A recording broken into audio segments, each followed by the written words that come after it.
एक बार एक राजा के महल पर बहुत भीड़ लगी हुई थी। भीड़ बढ़ती जा रही थी। हर कोई महल की तरफ जा रहा था। हुआ यूं था कि उस दिन सुबह राजा के पास एक भिखारी आया और उस भिखारी ने राजा से कहा कि क्या उसे भिक्षा में कुछ कीमती चीज मिल सकेगी। राजा ने भी कह दिया कि कोई कमी नहीं है, जो चाहो मांग लो। लेकिन भिखारी ने एक बड़ी अजीब शर्त रख दी।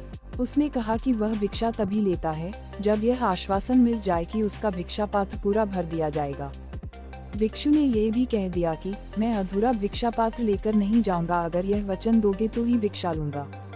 राजा हंसा और उसने कहा, तुमने मुझे क्या समझ रखा है, क्या मैं एक भिखारी का भिक्षा पात्र भी नहीं भर सकूंगा। और राजा ने शर्त मान ली। भिखारी भी हंसा और उसने कहा, महाराज एक बार फिर सोच लें, क्योंकि न मालूम कितने लोगों ने यह शर्त स्वीकार की है और वे इसे पूरा नहीं कर पाए। राजा ने मुस्कुराते हुए अपने वजीरों को कहा कि जाओ, अनाज के दानों से नहीं बल्कि हीरे मोतियों से इसके भिक्षा पात्र को भर दो।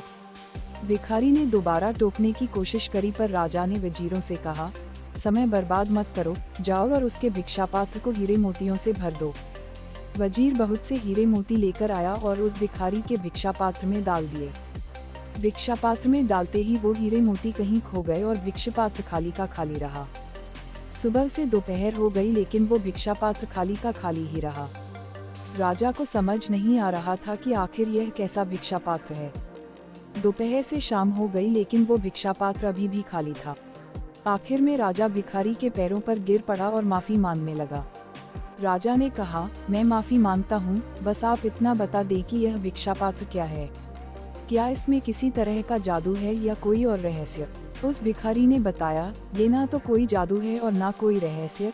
एक बार मैं शमशान घाट से गुजर रहा था तो मुझे वहाँ एक आदमी की खोपड़ी पड़ी मिली और उससे मैंने यह भिक्षा पात्र बना लिया और मैं खुद ही हैरान हूँ, इंसानी मन से बनी ये खोपड़ी कभी भरती ही नहीं।